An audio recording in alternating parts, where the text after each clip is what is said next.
जय श्री श्याम दोस्तों, प्रभु श्री श्याम की कृपा और आशीर्वाद आप और आपके परिवार पर हमेशा बना रहे। तो दोस्तों, एक बार फिर से आप सबका आपके ही अपने श्याम वॉइस चैनल पर एक और नई वीडियो में स्वागत है। तो दोस्तों, आज की वीडियो है अमावस्या और पूर्णिमा दो बहनों की कथा के ऊपर। जी हाँ दोस्तों, आज की वीडियो में हम आपको अमावस्या और पूर्णिमा दो बहनों की कथा सुनाने वाले हैं।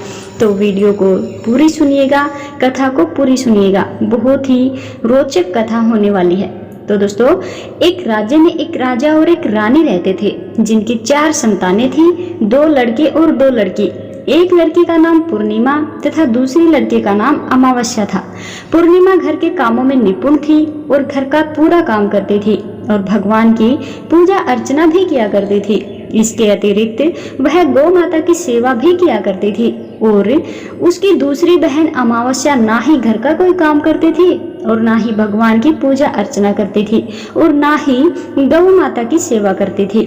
पूर्णिमा सर्वगुण संपन्न थी, फिर भी राजा और रानी अपने दोनों बेटों तथा पुत्री अमावस्या को ही प्यार किया करते थे और वह पूर्णिमा से प्यार नहीं करते थे। उसके साथ हमेशा ही भेदभाव किया करते थे। राजा के चारों पुत्र और पुत्री धीरे धीरे बड़े हो रहे थे। जब वे बड़े हो गए, राजा ने अपने दोनों पुत्रों का विवाह योग्य कन्याओं के साथ करा दिया। इसके बाद रानी ने राजा से कहा कि अब दोनों पुत्री का विवाह भी कर दिया जाए। दोनों पुत्रियां भी विवाह के योग्य हो गई हैं, लेकिन पुत्री अमावस्या का विवाह किसी बड़े खानदान में ही कराना और पूर्णिमा का विवाह किसी गरीब परिवार में कराना, क्योंकि पूर्णिमा को केवल भगवान की पूजा पाठ करना ही पसंद है और गाय की सेवा करना पसंद है। अब रानी ने राजा को दोनों पुत्रियों का रिश्ता तय करने के लिए भेज दिया। राजा ने अपने पड़ोसी राज्य में जाकर के वहां के राजा के पुत्र से अमावस्या का रिश्ता तय कर दिया और वहीं पास के गांव में जाकर एक गरीब परिवार के लड़के से पुत्री पूर्णिमा का रिश्ता भी तय कर दिया। जब राजा ने घर जाकर के सारी बातें रानी को बताई तो रानी यह सोचने लगी कि अब देखते हैं कि भगवान इसकी कैसी मदद करते हैं। यह तो बहुत पूजा पाठ करती है ना और भगवान में मगन रहती है। पूर्णिमा का भाई और उसकी भाभी पूर्णिमा से बहुत प्यार करते थे, क्योंकि पूर्णिमा उनके घर के कामों में उनका साथ देती थी और कामों में उनका हाथ बटाती थी और यही उनकी दूसरी बहन अमावस्या उन पर अपना रोब जमाती थी और घर का कोई भी काम नहीं करवाती थी। कुछ समय बीत जाने के बाद दोनों पुत्रियों का विवाह हो जाता है। राजा और रानी भी विवाह के बाद अपनी पुत्रियों की विदाई कर देते हैं। विदाई देते समय राजा और रानी अपनी पुत्री अमावस्या को बहुत सारा धन और दौलत देकर के विदा करते हैं और वहीं दूसरी तरफ पूर्णिमा को कुछ भी नहीं देते, खाली हाथ अपने घर से विदा करते हैं। इसके बाद दोनों बहनें अपने अपने ससुराल चली जाती हैं। कुछ दिन बीत जाते हैं और एक दिन अमावस्या अपने घर पर शिव जी की कथा रखती हैं, जिसमें वह सभी गांव वाले को निमंत्रण देती है और अपनी बहन पूर्णिमा को वहां नहीं बुलाती है। जब गांव की सभी औरतें अमावस्या के यहाँ जाती हैं तो यह सब दृश्य पूर्णिमा अपने घर के दरवाजे के बाहर बैठकर देख रही होती है।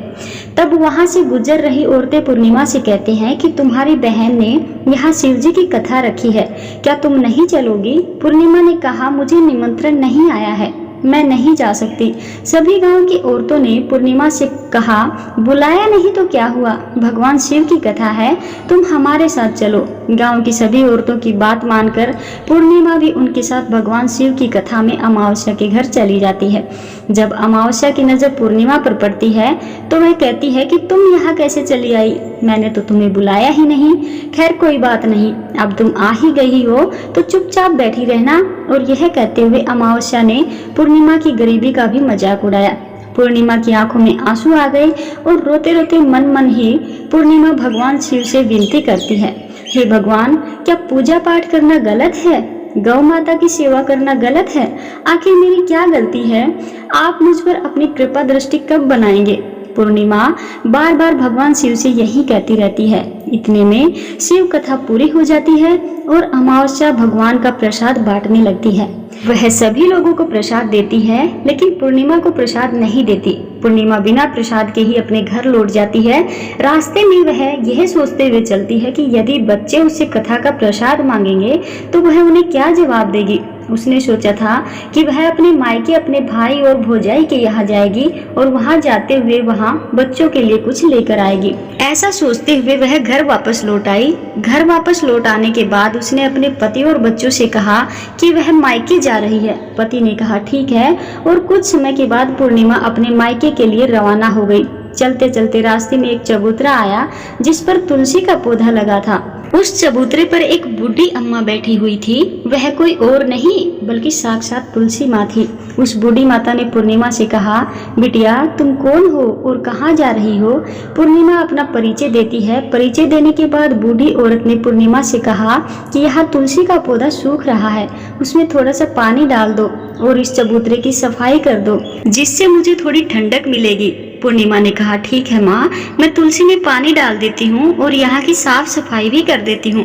पूर्णिमा ने वहाँ की साफ सफाई करने के बाद बूढ़ी अम्मा को भी नहला दिया और बूढ़ी अम्मा की सेवा की, उनके पैर दबाए और बूढ़ी अम्मा से कहा कि माँ जी और बताइए मैं आपकी क्या सेवा करूँ, और कोई काम है तो बता दीजिए मैं कर दूंगी।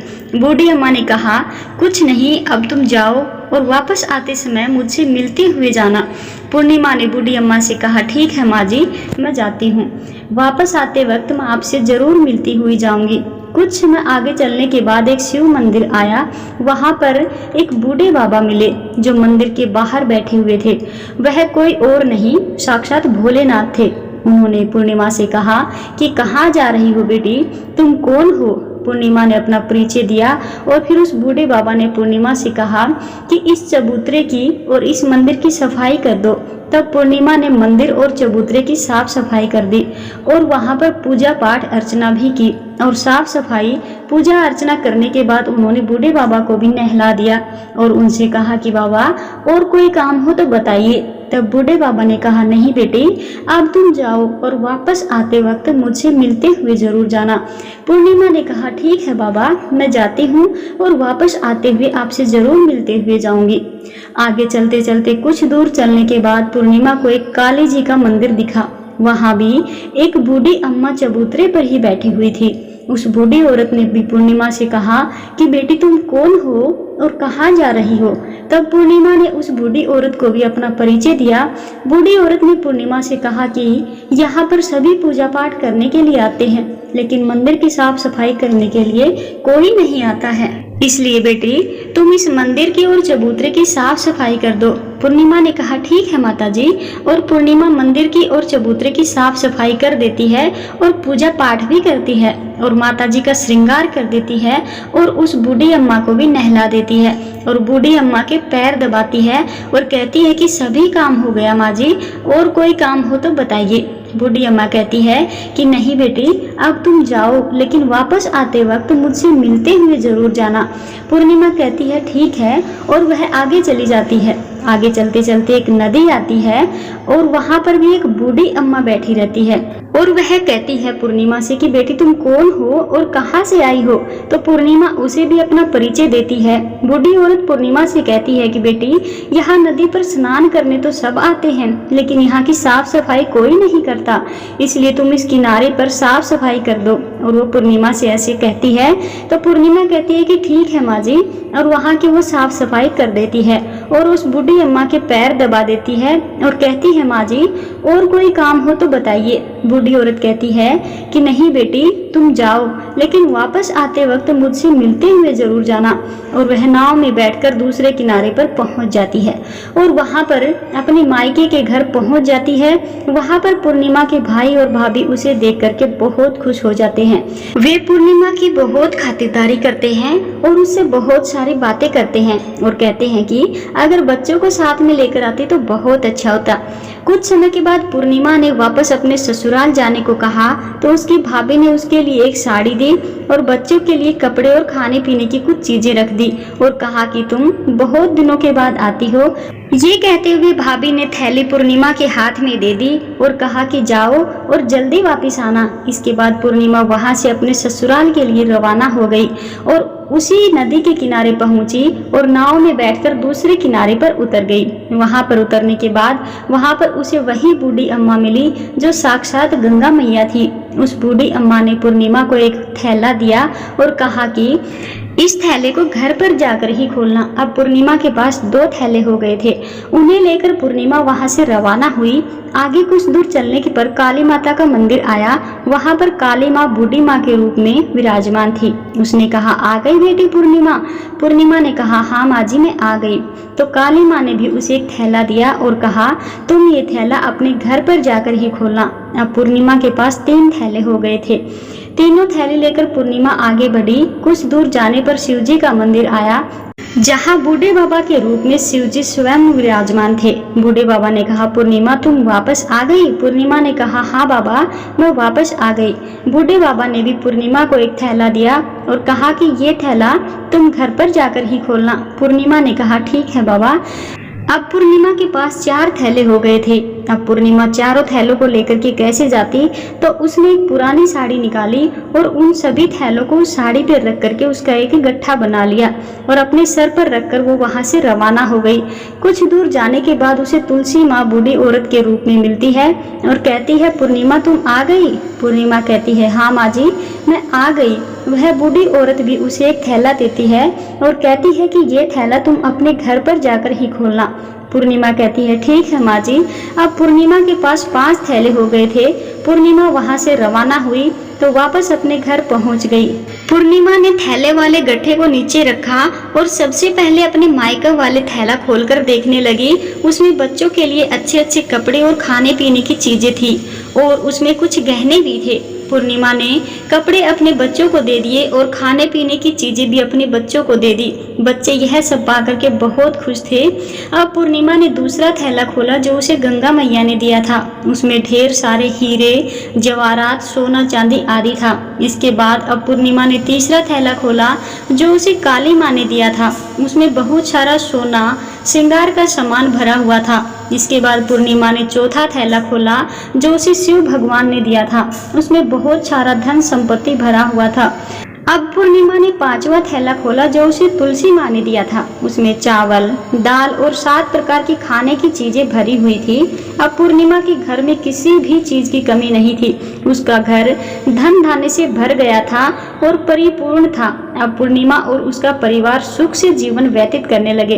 अब पूर्णिमा के मन में विचार आया कि क्यों न शिवजी की कथा कराई जाए और शिवजी की कथा में एक कार्यक्रम रखकर पूर्णिमा ने गांव के सभी लोगों को निमंत्रण दिया और घर घर जाकर सभी लोगों को बुलावा दिया। पूर्णिमा अपनी बहन अमावस्या के घर भी गई और अमावस्या को भी शिवजी की कथा के लिए अपने घर पर बुलाया।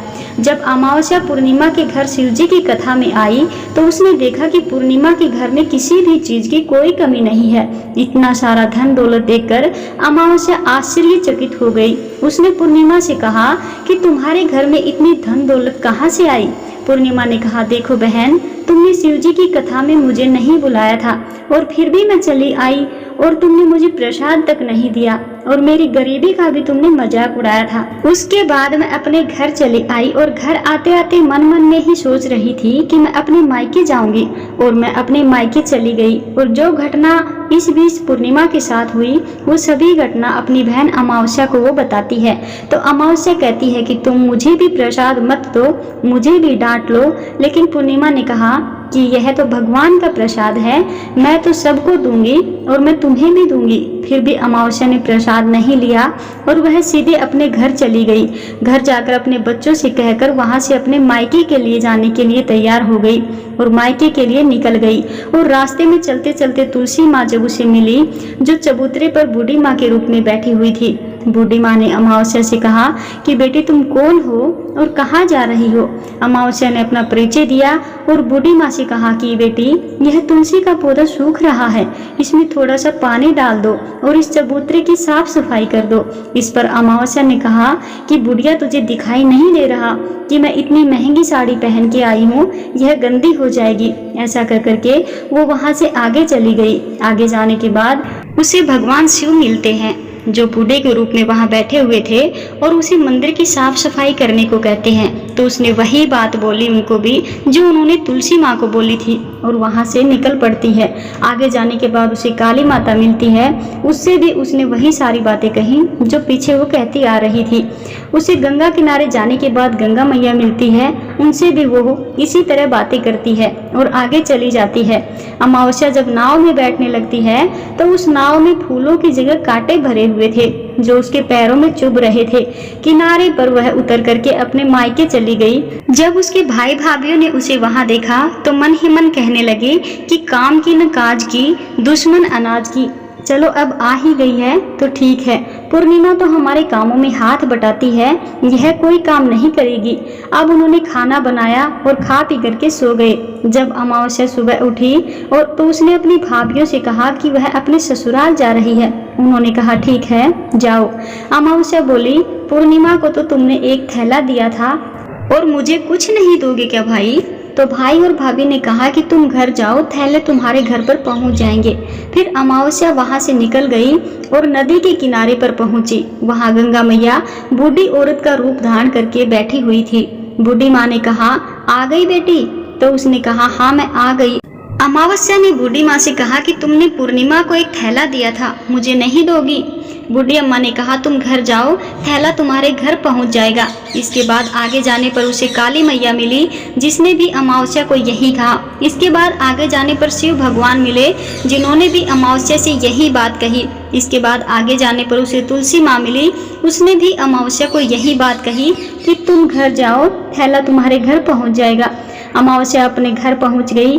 आंगन में उसने देखा तो वहां पर 5 थैले पड़े हुए थे। अमावस्या ने मन ही मन सोचा कि अब तो मेरे पास बहुत सारी धन और दौलत आ जाएगी। जल्दी जल्दी उसने सभी थैले खोले। किसी में मिट्टी थी, किसी में पत्थर, किसी में कंकर और किसी में कोयला। उसे मायके से भी कुछ नहीं मिला। इस थैले में कुछ नहीं था। अमावस्या दौड़ती हुई पूर्णिमा के घर गई और कहती है कि तुम्हें तो इतना सब कुछ मिला, मुझे तो कुछ भी नहीं मिला, आखिर क्यों? तो पूर्णिमा कहती है कि जब मैं अपने मायके जाती हूँ तो अपनी भाई भाभीयों के साथ उनके कामों में हाथ बटाती हूँ, उनके साथ मिलकर काम करती हूँ, लेकिन तुम ऐसा कुछ नहीं करती, उनकी इज्जत भी नहीं करती, इसलिए तुम्हें भला वो क्या देंगे? तुमने गंगा मैया को ठुकरा दिया, काली माँ को भी ठुकरा दिया और भगवान शिव को भी तुमने ठुकरा दिया, इसीलिए उन्होंने भी तुम्हें कुछ नहीं दिया। अमावस्या कहती है कि बहन तुम मुझे माफ कर दो, मैंने तुम पर हमेशा ही अत्याचार किया है, मुझे कुछ नहीं मिला तो कोई बात नहीं है, मैं भी भगवान की भक्ति करूंगी और यह सब कुछ पा लूंगी, मुझे इन सब चीजों का रहस्य बताओ। तो पूर्णिमा ने कहा कि तुम 3 सूत्र का ज्ञान ले लो और उनकी कथा करना। पहले सूत्र में दया मांगना, दूसरे सूत्र में कथा मांगना और तीसरे सूत्र में 108 बार ओम नमः शिवाय का जप करना। बहन भगवान ने यह सूत्र दिए हैं, इनको अपने हृदय में बसा लेना।